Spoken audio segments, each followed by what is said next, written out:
What's going on, guys? We're back.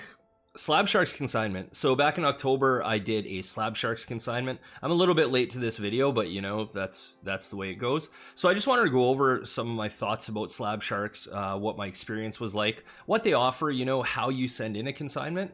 So first off, for those that don't know, Slabsharks is a consignment seller.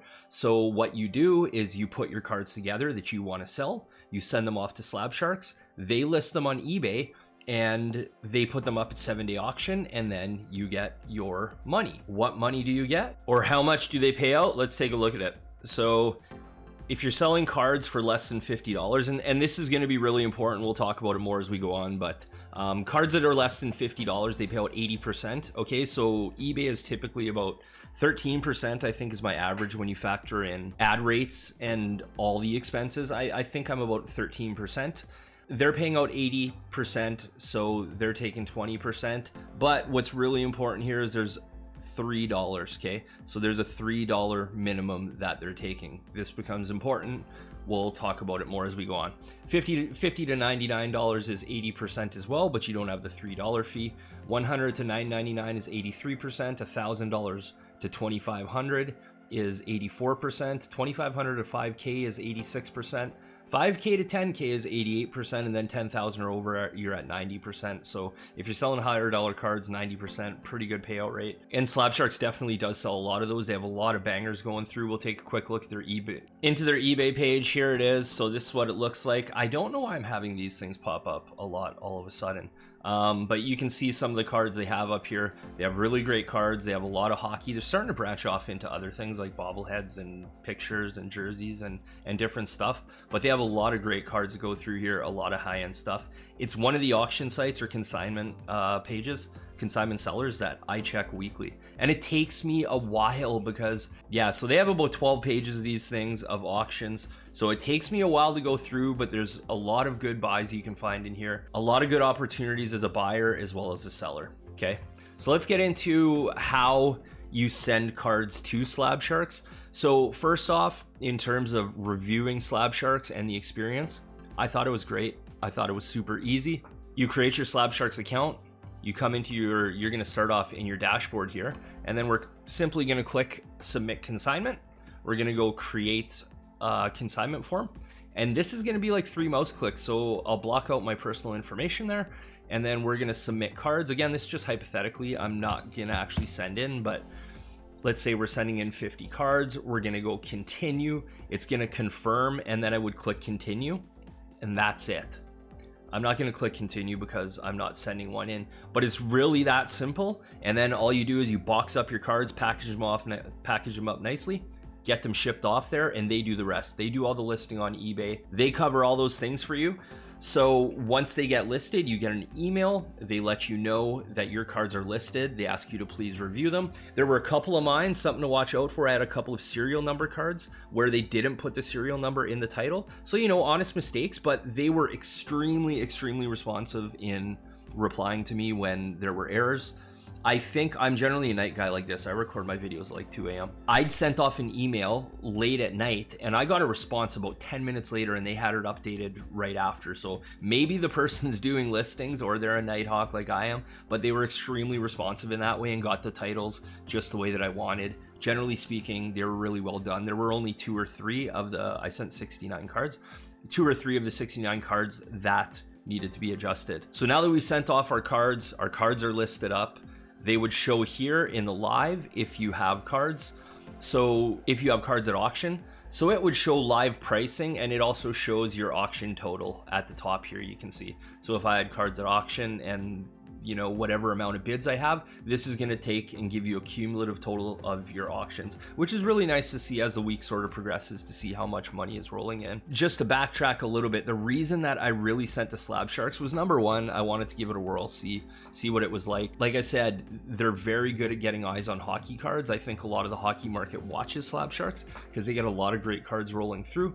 I wanted to give it a review, but the other reason that I really did this is I just wanted some liquidity.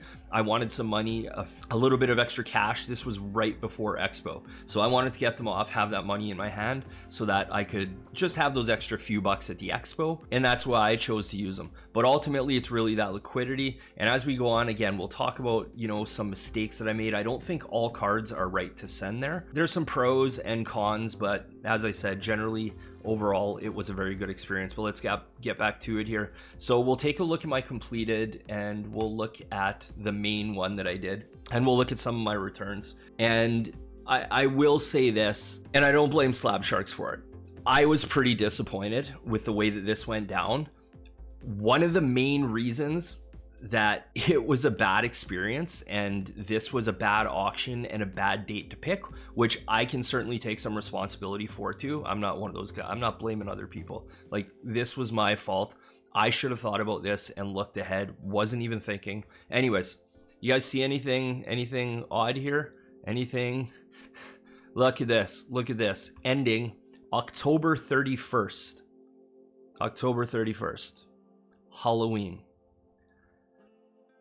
I'm fairly certain that I lost somewhere between 15 to 30% because of them going off on Halloween.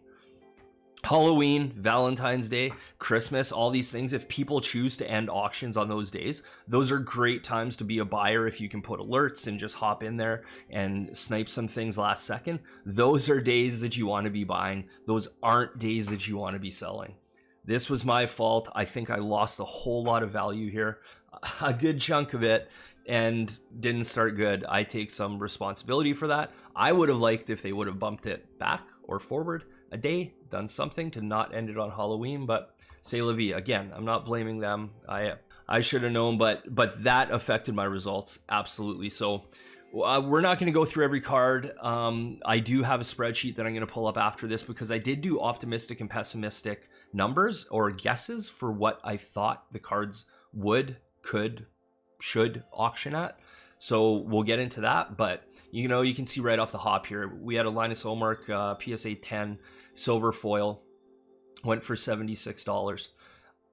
Of that $76, so that paid out, you can see here, paid out 80%, and I got $61.20 of that. Okay, I'll scroll down so that you can look through some of these cards. I'll just show some of the stuff that I auctioned and just talk about a little bit of it as I go. So this here, a Mario color wheel, went for $11.05. I probably guessed somewhere in there. I might have guessed a little bit higher. This is an absolutely horrible sale. On a PSA 8, went for $26. I could sell this card for $50, $60, $70 all day raw. I could have, as a PSA 8, I could sell it for that. Anyways, pretty awful sale there. Andrei Svechnikov auto here went for $16. Some of these, we'll talk about these lower dollar ones. Shouldn't have sent those. But there were also a couple of cards that I feel like I did a little bit better than I could have. Look at this. Someone grabs OPG, Jason Robertson OPG Glossy Rookie for $12 in a PSA 10. So these are the kind of buys, like if you could buy those things, I don't know, you would have no problem selling that at a card show for $25, $30, $40, $50, you know, and it went for $12. This last comp was about $60. $60 raw on this card, so this was a mint 9, went for $25. We'll just keep looking here. Timmy Stutzla rookie fluorescence blue numbered out of 50 PSA 9 went for $38.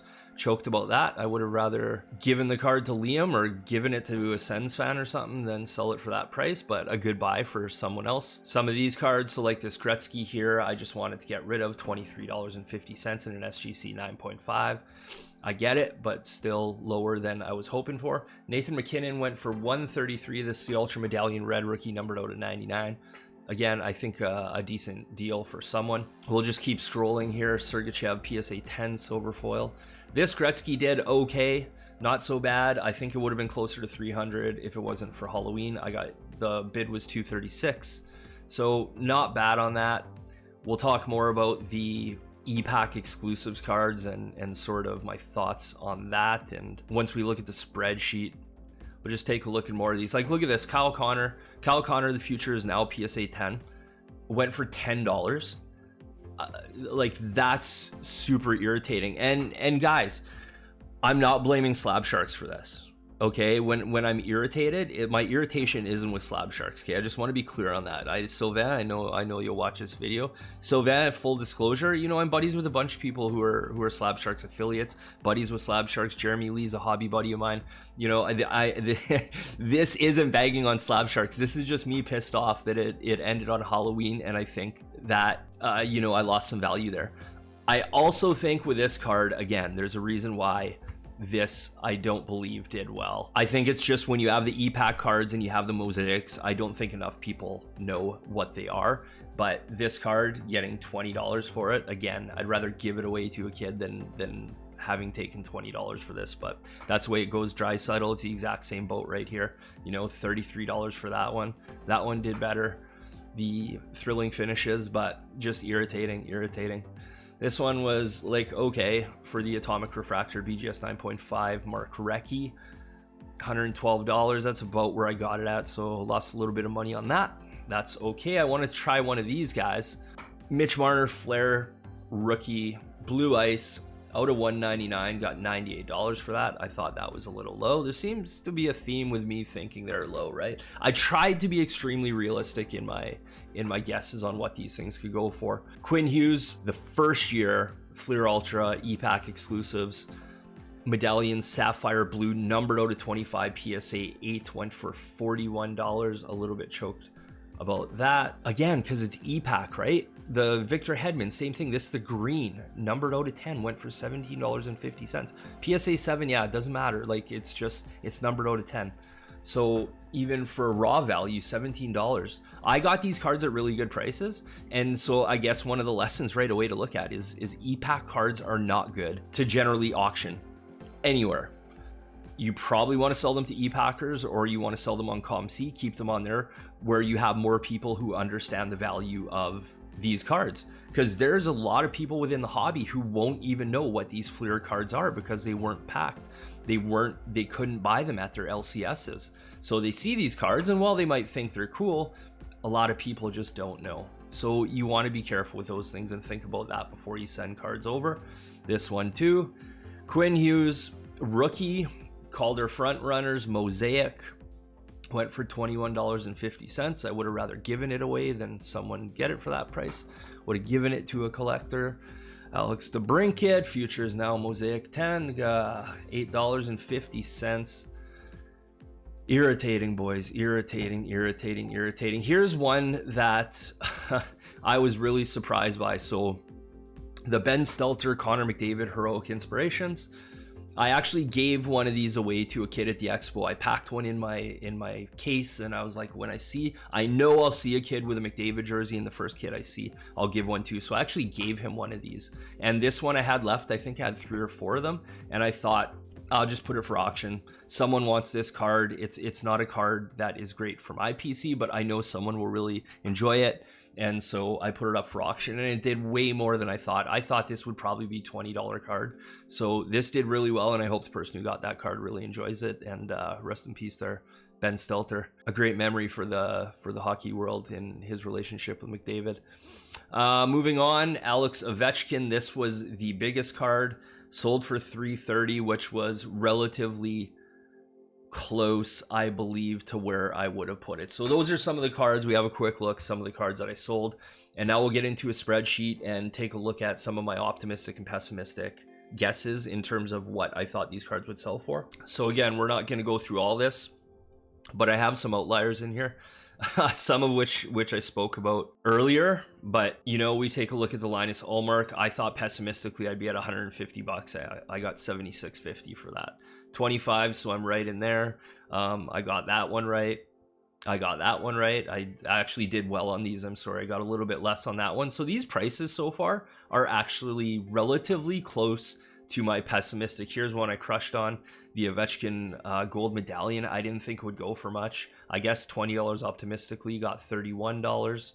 A couple of better sales here. This was one of the bad ones. Obviously, that Kyle Connor, I got 26. I was guessing 55 on the low end.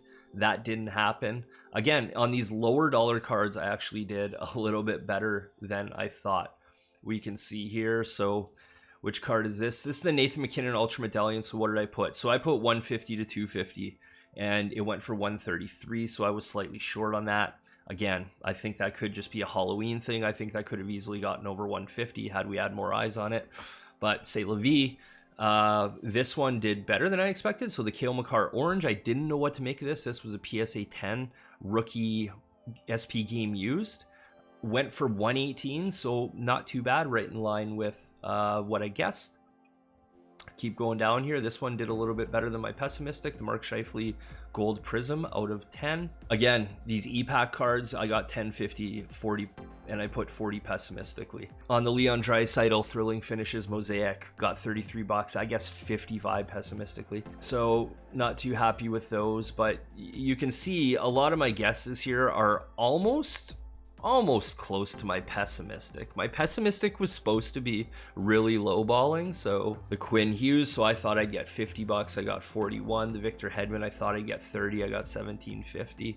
We're short on the Chikrin Future Watch Auto, I thought it would be $70. This is in line with comps, and it went for 46. Mikko Rantanen Premium Prospects, almost exactly in line there. Alex DeBrincat Futures now, I thought I'd get 30 bucks, you know, 35 bucks for that for sure. I got $8.50. Jack Eichel, I thought I'd get $50 for that. I got $14.50. $37.50 on the Sebastian Aho Blue Ice rookie. I'll keep scrolling here. Jake Gensel, Destined for Glory Pulsar, $17.50. I thought I'd get 45 bucks for that. Tim Stutzla, that same one I talked about, got 39. I guess between 80 and 150. So just sort of absolutely hammered on these things, but I'm in good spirits, guys. I spent the money well. I actually got the card here. It basically all went to that. So that's basically what I ended up buying with this. Connor McDavid rookie, and I'm going to be selling this one. And guess what? I'm going to lose money on this one too. So Wayne Gretzky Platinum Records Pulsar, this is one that was right in line. Again, I misclick. This was right in line with what I thought, so I got 236, I guess 200 to 350 optimistically, and I got above that pessimistic, so happy about that. Again, I think this would have been closer to 300 if it wasn't Halloween. Tyson Berry Future Watch Auto and what have you. So let's take a look at the total numbers. Optimistically, we can almost ignore that. I thought optimistically I would have been $66,642, which would have been fantastic. Pessimistically, I was like, okay, I'll walk away with $3,240. But what actually happened? I made $2,957.40 in sales. Okay, so not so bad. So the $2,957 was not too far off of my pessimistic total.